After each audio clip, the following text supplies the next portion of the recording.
மற்றொரு அண்மை செய்தியை பார்த்து வருகிறோம். அமெரிக்க அதிபர் டொனால்டு டிரம்பின் கருத்துக்கு பிரதமர் நரேந்திர மோடி வரவேற்பு தெரிவித்திருக்கிறார். இந்தியாவுடனான நட்பு தொடரும் என அவர் தெரிவித்திருந்த நிலையில் அதனை பிரதமர் நரேந்திர மோடி வரவேற்றிருக்கிறார். இதுகுறித்த விவரங்களுடன் செய்தியாளர் சுசித்ரா இணைந்திருக்கிறார். விவரங்கள்.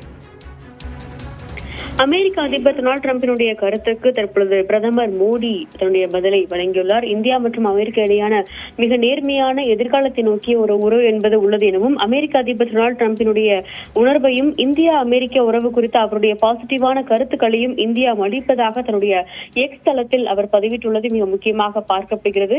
இந்தியா மற்றும் அமெரிக்காவினுடைய அந்த ஒரு இரு நாட்டினுடைய நட்புகளும் விரிவான மற்றும் உலகளாவிய ஒரு கூட்டாண்மையை முன்னெடுத்து செல்லும் வகையில் இருப்பதாகவும், இரு நாட்டு நட்புணர்வும் உலக அமைதி, பாதுகாப்பு மற்றும் முன்னேற்றத்திற்கு வழிவகுக்கும் வகையில் இருந்து வருகிறது என்ற ஒரு கருத்தையும் அவர் எக்ஸ் தளத்தில் பதிவிட்டுள்ளது மிக முக்கியமாக பார்க்கப்படுகிறது. பிரதமர் மோடியினுடைய சில நடவடிக்கைகளில் தனக்கு பிடிக்கவில்லை என்றாலும் இந்தியாவுடனான நட்பு என்பது தொடரும் என்ற ஒரு கருத்தை அமெரிக்க அதிபர் இன்று அதிகாலை தெரிவித்திருந்த நிலையில் அதற்கு பதில் தரும் விதமாக அவர் எக்ஸ் தளத்தில் பிரதமர் மோடி இந்த ஒரு கருத்துக்களை பதிவிட்டுள்ளது மிக முக்கியமாக பார்க்கப்படுகிறது.